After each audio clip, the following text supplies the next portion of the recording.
네, 뉴스 분석 함께할 세 분 소개합니다. 구자웅 동아일보 신동아팀 차장 김관우 계명대 교수, 서정욱 변호사 나오셨습니다. 어서 오세요. 네, 오늘은 이재명 후보 얘기부터 좀 해볼까 합니다. 이재명 후보 이 30%대 이 박스권에 갇힌 지지율 내용 저희가 한 3주, 4주 연속으로 계속 말씀을 드리고 있는 것 같습니다. 지금 상황에 보면 아마 명확히 눈으로 보이실 겁니다. 30%대에서 40%로 넘어가는 이런 경우가 지금 나오지 않고 있습니다. 이런 상황에서 보면 민주당이 대외적으로 이 지지율이 박스권에 갇혔다 이런 표현을 쓰지 말라 이런 방침을 내부적으로 정했다는 얘기도 좀 들려오고 있는데 역설적으로 이 같은 방침 자체가 이 위기 상황에 처했다는 어떤 인식을 반영된 게 아니냐 이런 얘기도 있습니다. 얘기 한번 들어보고 가겠습니다. 분위기가 좀 시끄러워오르는 것 같습니다. 박스권이 아니라 40% 돌파를 위한 비등점을 향해 가고 있다고 생각합니다. 골든크로스까지 올랐던 이재명 후보 지지율 지금 서울동 수도권에서 다시 10%포인트 차이로 빠지고 있고요. 20대 남성의 지지가 지금 상당 부분 윤석열 후보 쪽으로 또 다시 기울고 있는 것도 사실입니다. 구정 차장님 보면은 이 지지율 답보 상황에 대해서 좀 다들 우려하는 목소리가 좀 있는 것 같아요. 고심이 제일 큰 건 아마 이재명 후보일 것 같은데 이재명 후보가 뭐 당 내부 의원들이 있는 이 SNS에 뭐 이런 관련된 글도 올리고 또 제가 들어도 뭐 공보단이나 이런 곳에 이 이슈가 좀 안 되는 것에 대해서 좀 답답한 마음을 토로했다 이런 얘기도 좀 들려오는데요. 그렇습니다. 어떻게 보세요? 어떻게 타개할 수 있는 방법이 없는 겁니까? 어떻습니까? 지금 어떻게 보면 민주당 이재명 후보뿐만 아니라 민주당 전체가 상당히 큰 위기에 빠져 있다 이렇게 볼 수가 있습니다. 왜냐하면 이 국정 수행 지지도로만 보면 문재인 대통령 지지도가 여전히 40%대를 지금 넘고 있거든요. 그러니까 대통령 국정 수행 지지도에도 후보 지지가 못 미치고 있다. 그만큼 이 여당 지지층이 총결집하고 있지 못하다라는 하나의 방증이고요. 더더군다나 윤석열 후보가 이준석 대표와의 갈등이 한참 불거졌던 연말 연초를 지나면서도 자력으로 40%를 못 넘겼다라는 것은 그만큼 이 본선 경쟁력에 문제가 있는 거 아니냐. 이제 이런 것이 악재가 지금 노출되어 있는 상황이기 때문에 남은 기간이 짧기 때문에 그 짧은 기간 동안 도대체 어떤 이슈로 국민의 마음을 사로잡아서 당선권에 근접할 것이냐. 이것이 지금 숙제로 남아있기 때문에 아마 이재명 후보뿐만 아니라 민주당 전체가 이 정권 재창출에 상당히 좀 빨간불이 들어왔다 이렇게 볼 수 있을 것 같습니다. 네, 지금 빨간불이 들어왔다라고 분석을 해주셨는데 그래서인지 이재명 후보 최근의 발언들을 보면요. 감정적인 메시지들이 연이어 나오고 있습니다. 일단 듣고 분석 이어가겠습니다. 이재명 저 나쁜 놈 그냥 없는 것도 지어내가지고 계속 비난을 하니까 제가 무슨 악마가 됐어요. 제가 악마처럼 보입니까? 여기 계신 한 분 한 분이 지금부터라도 하루에 한 명에게만이라도 말해주세요. 이재명이 보니까 흉악한 사람이 아니더라. 욕했다는데 보니까 다 엄마 때문에 그랬다더라. 네, 최근에 이제 이 후보의 일정을 보면은 예전에는 뭐 농담도 많이 하고 좀 가볍게 다가가는 것들이 있었는데 그런 것도 좀 줄고 농담도 줄고 다소 지친 기색도 보인다라고 해요, 교수님. 사실 메시지 저희가 같이 들었지만은 굉장히 읍소형 메시지를 내놓고 있어요. 어떻게 보면 지지층에 이런 게 호소력이 있겠습니까? 저는 이제 이 40%의 어떤 지지들을 못 넘어가고 있는 부분이 우리가 역사적으로 보면 13대 때부터 계속해서 50일 전에 넘은 사람이 단 한 명뿐이 없어요. 그러니까 그 이명박 전 후보죠. 당시 후보만 40% 넘어갔고 김영삼 때부터 지금까지 아무도 넘은 사람이 없습니다. 그래서 30대 중후반을 지금 다지고 있다. 뭐 이렇게 좀 평가할 수가 있을 것 같고요. 다지고 있다. 그렇죠. 그리고 이제 윤 후보가 상당히 위축되면서 김건희 씨 이제 녹취록 나오고 뭐 여러 가지 이제 의혹들 제기되면서 지지율이 빠질 당시에 사실은 40%를 넘어갈 수 있었는데 그때마다 고비고비 사실은 좀 발목을 잡는 이슈들이 좀 있었어요. 그러니까 뭐 아들의 도박 문제라든가 뭐 등등의 것들이 그거를 좀 막는 그런 효과가 있었고 가장 이제 중요한 건 사실 정권 교체에 대한 어떤 요구거든요. 여전히 그게 한 50%를 유지하고 있기 때문에 그것이 지금 가름막을 치고 있는 그런 효과를 발휘하고 있다라고 볼 수 있는데 저는 그러면 정권 교체가 왜 요구되고 있느냐라고 보면 현 정부에서 가장 이제 실책으로 이제 인정되고 있는 부동산 문제라든가 뭐 인사 문제라든가 등등의 것들이 있어요. 그러니까 이런 문제들을 사실상 이 후보가 어떻게 이제 개선해 나가느냐 그리고 그것을 설득력 있게 사실상 이제 국민들에게 얘기하느냐에 따라서 40%는 어느 순간에 가면 넘어갈 수 있다. 한번 저는 그렇게 판단합니다. 답답할 것 같습니다. 지금 그 얘기 계속 뭐 김광석 교수님 얘기해 주셨지만 이 문재인 정부에서 있었던 어떤 이런 문제들, 뭐 정책과 관련된 부동산 정책과 관련된 문제들인지 이런 거에 대해서 뭔가 이 이재명 후보가 넘고 가는 이런 모습이 좀 보이지 않는 것 같다. 이런 분석들이 계속 나오고 있습니다. 또 아까 관점의 차이 말씀해 주셨는데요. 뭐 아직 이제 다지고 있는 상황이다. 이렇게 분석할 수도 있다. 이런 포인트를 잡아주셨습니다. 저희가 아까 말씀해 주신 대로 문재인 대통령의 어떤 지지율과 함께 이 정권 교체와 관련된 지지율도 저희가 추후에 방송 관련해서 이 게시판에 이 지지율 관련된 내용을 올려놓도록 하겠습니다. 자, 이와 함께요.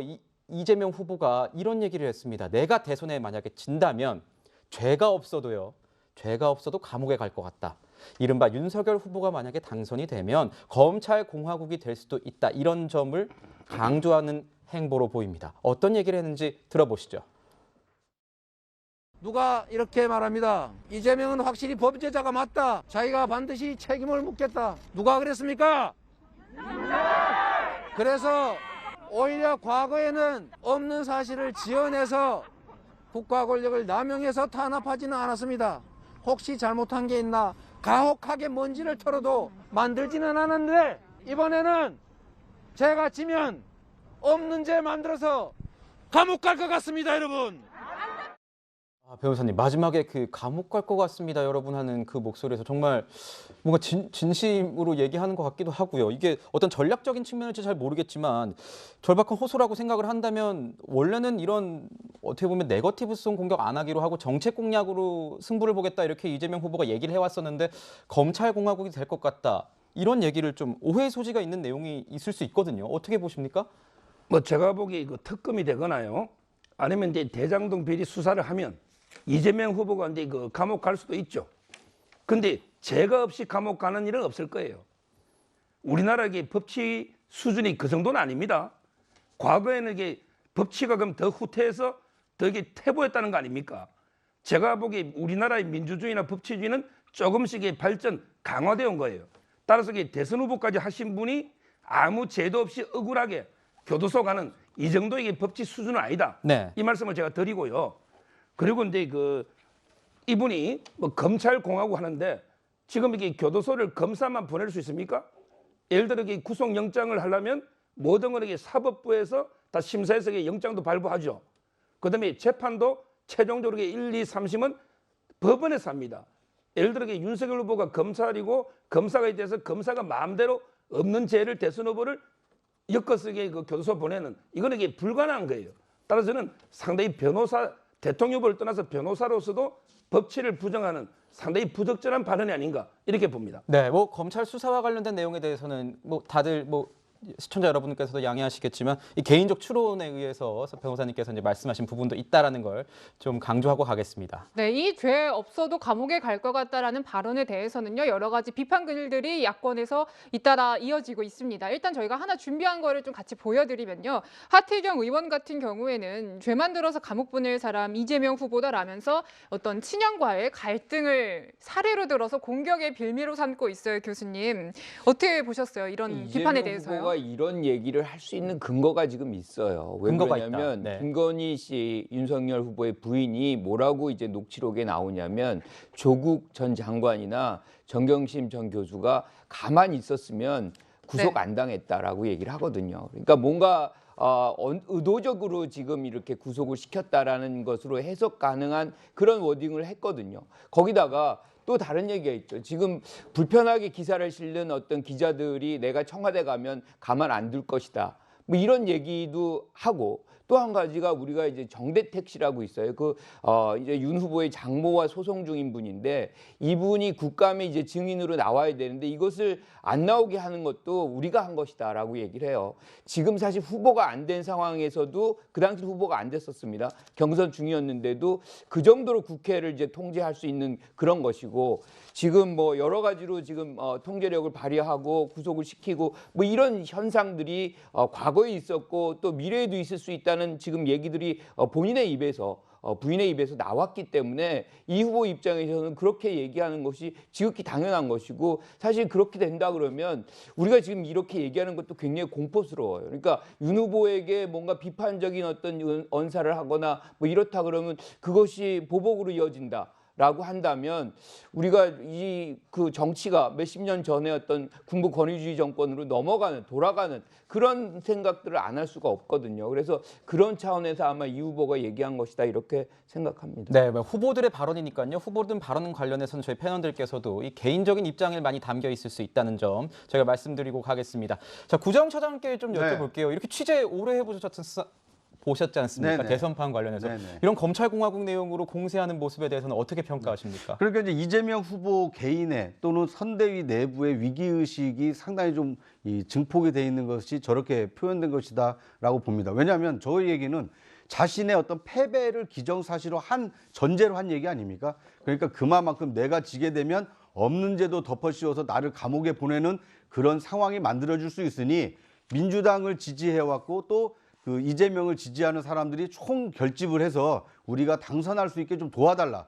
이제 이런 위기의식을 고양시키기 위한 얘기였는데 이제 듣는 사람에 따라서는 상당히 좀 오해를 불러일으킬 수 있을 만한 내용이 있는 것이죠. 더더군다나 지금 대장동 사건이 완결된 사건이 아니거든요. 수사가 진행 중이고 일부는 지금 재판으로 진행이 되고 있는 사안이기 때문에 네. 여기에 과연 이재명 후보가 완전 무결한 그 관계가 없느냐, 이것은 아직 일반 국민들의 이 상식적인 판단이 끝나지 않은 상황이거든요. 이제 이런 점의 연장선에 있기 때문에 이재명 후보 본인으로서야 이 민주당을 지지해왔던 지지층을 총 결집시키기 위해서 위기의식을 고양시키기 위해서 얘기한 것이지만 중도층 이 국민들이 봤을 때는 저렇게까지 얘기해야 될 만한 일인가, 이것이 지금 사생결단을 나는 어떤 판단의 문제인가, 옳고 그름의 문제를 왜 저렇게 죽고 사는 문제로 얘기하는 것일까, 이런 이제 부정적인 또는 비판적인 여론도 있을 수 있다. 이런 점은 이재명 후보의 강한 발언이 오히려 좀 후폭풍을 몰고 올 수도 있지 않나 하는 생각이 듭니다. 위기의식의 어떤 발현이라고 이제 표현을 좀 해주시고 또 중도층은 약간 오해할 수도 있다 이렇게 말씀을 해주셨는데 김관욱 교수님 여기에 대해서 할 말씀 좀 있으실 그러니까 이 것 같아요. 역사가 있어서 그래요. 네. 이재명 후보가 지금 이렇게 감옥 얘기를 하는 것은 사실은 우리가 2008년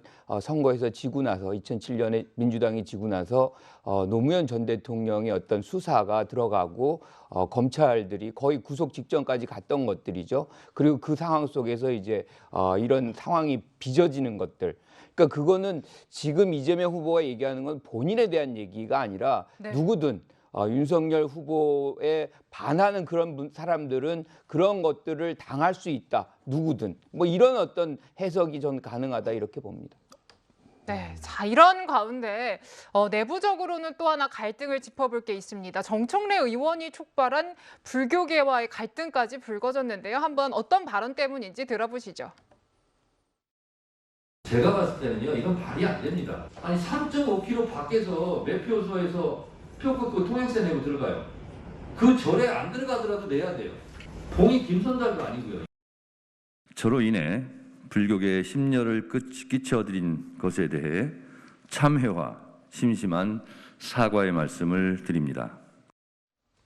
네, 뭐 의원뿐만 아니라 민주당 지도부도 계속 사과를 하고 있지만 쉽지는 않아 보여요. 사실 근데 이 대선 전에 종교계와 척을 지는 건 상당히 안 좋은 시그널이지 않습니까? 저는 이제 정청래 의원이 두 가지 잘못을 했다 봐요. 네. 첫째는 이제 불교계를 봉이 김선달에 비유했거든요. 봉이 김선달과 관련한 유명한 고사성어가 있습니다. 뭐냐면 이제 그 공수편매, 공이라는 게 공공할 때 물 숫자거든요. 이 말은 이제 공공의 물, 대동강물을 팔았을 때 편이라는 게 편취하다 할 때 사기 친다는 겁니다. 매는 팔매자잖아요. 결국 이제 대동강물을 사기쳐서 팔아먹었다. 이게 봉이 김선달이거든요. 공수편매. 그러면 이게 불교계가 과연 이게 그 공공의 문화재를 사기치가지고 이게 그 팔아먹느냐? 네. 그거는 전혀 아니지 않습니까? 우리 문화재 보호법에. 따라서 저는 봉이 김선달처럼 불교계를 사기꾼에 비유한 이게 첫째 잘못이고요. 네. 자, 그다음에 두 번째 더 큰 잘못을 하면 이게 진심으로 사과를 하고 거기에 맞는 책임을 져야죠. 근데 본인은 불교계에서 출당을 요구하는데 계속 이게 그 불교계를 비꼬고 있는 것 같아요. 뭐냐면 이게 뭐 이핵관이 찾아와서 출당 요구했다. 이핵관에게 윤핵관에서 빌려온 게 비꼬는 발언이고 본인은 평생에 뭐 출당과 이혼 안 한다. 이게 이혼하고 출당이 같은 차원의 문제입니까? 누가 이게 정청래 의원 보고 이혼을 요구했습니까? 그게 아니잖아요. 어떻게 이런 식으로 자꾸 이게 불교계를 자극하는 거, 이게 진심 어린 사과나 책임지는 행동이 없다는 거, 이 두 가지가 더 불교계를 자극하고 있는 거예요. 네, 불교계에서 이 문재인 정부의 어떤 종교적 편향성에 우려하는 그런 차원에서 이 조계사에서 모여서 이제 이제 집회를 했는데 거기에 아마 이제 그 정청래 의원이 참가하려고 했지만 참가가 불허가 돼서 아마 이제 돌아가는 모습도 있었던 것 같습니다. 불교계가 그만큼 화가 많이 났다 이렇게 보이는데 방금 말씀해 주시는 것처럼 이 서절 변호사님 말씀해 주셨지만 이핵관 논란을 정청래 의원이 이제 자처하는 이런 모양새가 됐습니다. 어떻게 보면 그 이핵관이 찾아왔습니다. 이런 SNS를 본인이 올려서 이 이재명 후보 캠프에도 윤석열 후보의 그 핵심 관계자를 지칭하는 이핵관이 있다라는 식으로 논란을 좀 자초했다 이런 분석도 있습니다. 그래서 그런지 이 정청래 의원에 대한 당내 분위기가 그렇게 좋지만은 않은 것 같습니다. 조응천 의원은 공개적으로 이런 얘기도 했습니다. 들어보시죠. 이핵관이가 그런 얘기를 했다고 이걸 페이스북에 올리신 걸 보고 또 저도 조금 의아스러웠는데 솔직히 뭐 차마 말은 못하지만 마음속으로 자진해서 좀 탈당해줬으면 하는 의원분들 주위에 많을 겁니다. 선당우사 하잖아요. 네. 지금만큼 선당우사가 필요한 때가 언제입니까? 사랑하기에 헤어졌노라 뭐 그런 얘기도 있지 않습니까? 자, 사랑하기에 헤어졌노라. 뭐 이렇게 소설 아니면 뭐 영화에 나올 법한 그런 내용, 이거 대사 같기도 한데요. 구장 차장께 좀 여쭤볼게요. 네. 뭐 정청래 의원 같은 경우에 지금 뭐 불교계도 이렇게 크게 좀 화를 입고 있고 네. 또 이렇게 이핵관 논란에 좀 자초한 측면도 있습니다. 저도 놀랐습니다. 친이하면 이전에는 국민의힘계 내용인 줄 알았는데 이제 친문 친이가 오히려 그 더불어민주당 내에서 이런 갈등이 있다 이런 얘기도 들려오거든요. 어떻게 보세요? 그러니까 이제 저는 정청래 의원 하면 민주당을 이제 오랫동안 지지하시는 분들을 봤을 때는 대야 당시에 이제 야당과의 어떤 선명한 투쟁에서 상당히 이 뭐 그 또 언변도 좋고 네. 또 굉장히 이제 행동도 열심히 하는 민주당의 어떤 집권을 위해서 필요한 인재다 이렇게 인정을 받았던 분이거든요. 그런데 또 한 번의 대통령 선거를 앞두고 자신의 어떤 발언으로 촉발된 어떤 불교계와의 갈등, 이 불심을 얻어야만 어떻게 보면 전 국민적인 이 지지층을 얻을 수 있는데 불교도들이 또 수가 상당히 많고 결집력이 높은 걸로 알려져 결집력이 있습니다. 높고 네. 더더군다나 민주당의 어떤 취약성을 보이고 있는 이 영남 지역에 이게 불교 신자들이 많은 편입니다. 네. 이러다 보니까 이재명 후보로서는 당선 가능성을 높이려면 불심을 잡아야 되는데 그 불심을 지금 가로막고 있는 것이 정청래 의원의 이 발언이거든요. 이제 이러다 보니까 당의 어떤 대선 승리 또는 이재명 후보의 어떤 높은 지지율 이걸 바라는 이 당원들은 정청래 의원이 좀 거취를 표명을 해주기를 바라고 있는데 본인은 오히려 나에게 누군가가 찾아와서 나의 출당을 요구했다라고 하면서 자신의 거취 문제를 대선 국면에 굉장히 중요한 이슈로 좀 부각을 시켰거든요. 네. 이것은 자신의 어떤 정치적 생명을 연장시키기 위해서 당 전체를 위기에 빠뜨릴 수 있다. 이제 이런 비판의 목소리가 나올 수 있기 네. 때문에 뭐 그걸 얘기한 것이 지금 조응천 의원 아닙니까? 그러니까 저의 얘기는 주변 의원을 얘기했지만 조 의원을 비롯해서 이재명 후보의 당선을 바라는 많은 민주당 소속 의원들은 정청래 의원이 결단해 주기를 촉구하고 있다. 뭐 이렇게 볼 수 있을 것 같습니다. 김관욱 교수님, 네. 이 친문 친이 논란이 여기서부터 이제 시작이 됐는데 이거 어떻게 보십니까? 친문 친이 원팀이 된 줄 알았는데 뭐 언론에도 언급이 안 됐습니다. 원팀 문제는 국민의힘 내에서만 좀 많이 이슈가 된 주제라고 생각을 했는데 친문 친이 나눠져 있다 이런 얘기가 계속 들려오고 있어요.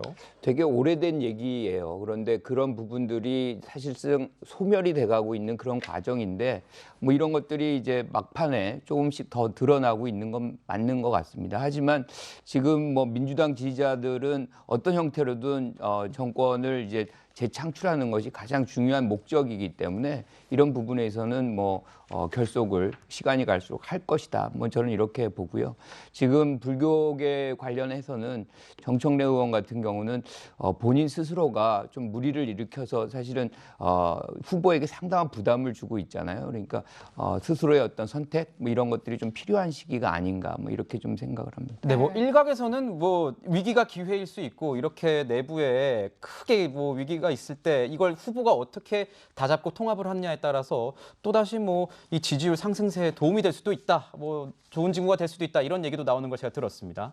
네, 그리고요 최근에 장영하 변호사를 통해서 이재명 후보 관련 이 형수 욕설 파일이 공개돼서 곤혹을 치르고 있습니다. 이 후보는 친인척 비리 때문이었다라면서 좀 국민 여러분께서 사건 전후의 맥락을 살펴봐달라고 재차 호소를 하고 있어요. 그러면서 이제 집안 얘기는 좀 그만하자 이런 얘기도 하는데요, 변호사님 뭐 앞으로 이 논란이 계속 이어질 거로 보시는지 궁금합니다.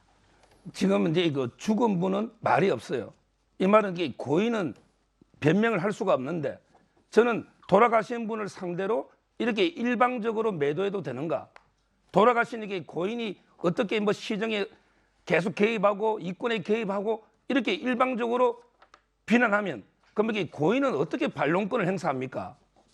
따라서 저는 너무 이게 선대위에서 고인에 대해서 일방적으로 매도하는 거 있잖아요. 네. 이거는 고인은 반론권 행사가 불가능하잖아요. 그 점에서 부적절하고요. 현재 그 장영하 변호사 측에서는 고인에 대해서 이런 비난에 대해서 사자 명예훼손 있잖아요. 네. 죽은 분에 대한 명예훼손. 사자 명예훼손은 이제 이거 친고죄거든요. 이 말은 이제 유족이 박인복 씨 있잖아요, 형수. 유족이 고소를 해야만 수사가 됩니다. 근데 아마 유족하고 장영하 변호사 측에서 협의해서 이제 고소 여부를 결정한다고 하니까 네. 앞으로 이게 지켜봐야 되고 저는 정확하게 팩트를 해야지 이렇게 너무 돌아가신 분에 대해서 일방적으로 그것도 민주당 선대위도 제3자 아닙니까? 제3자가 이렇게 일방적으로 공개하는 건 문제가 있다 봅니다.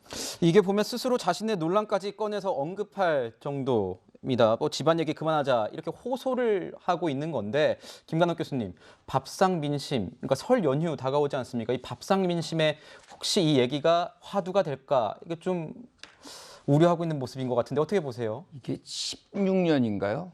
지방선거 때부터 계속 나왔던 얘기입니다. 그래서 대부분의 사람들은 알고 있는 것이고 사실상 이재명 후보는 모든 부분을 다 들어봐라라고 얘기를 해요. 모든 그렇죠. 얘기를 들어봐라. 그렇죠. 그런데 이제 그 안에는 사실상 왜 욕설이 나오게 됐는지에 대한 배경이 거기에 있다는 네. 얘기거든요. 그런데 지금 이재명 후보에 의하면 사실 형이 어머니를 폭행하고 욕설을 했다. 그런 상황이라면 아들들이 어떻게 했을까라는 생각은 우리가 이제 할 수밖에 없는 거죠. 그런 장면들에 대한 어떤 이해를 이제 촉구하는 것이고 어쨌든 욕설에 대한 부분은 사과를 지금 하고 굉장히 이제 미안해하는 그런 부분들은 유지를 하고 있거든요. 굉장히 그래서 저자세로 나오고 있죠. 그렇죠. 네. 그래서 그런 부분이 있기 때문에 사실상 전 민심이 뭐 이걸로 다시 바뀌거나 뭐 이렇게 될 가능성은 그렇게 크지 않다 이렇게 봅니다. 네, 자, 첫 번째 순서에서는 이 박스권 지지율에 갇힌 이재명 후보에게 산적한 과제 중심으로 짚어봤습니다. 자, 다음은 윤석열 후보와 관련된 이슈 다뤄보도록 하겠습니다.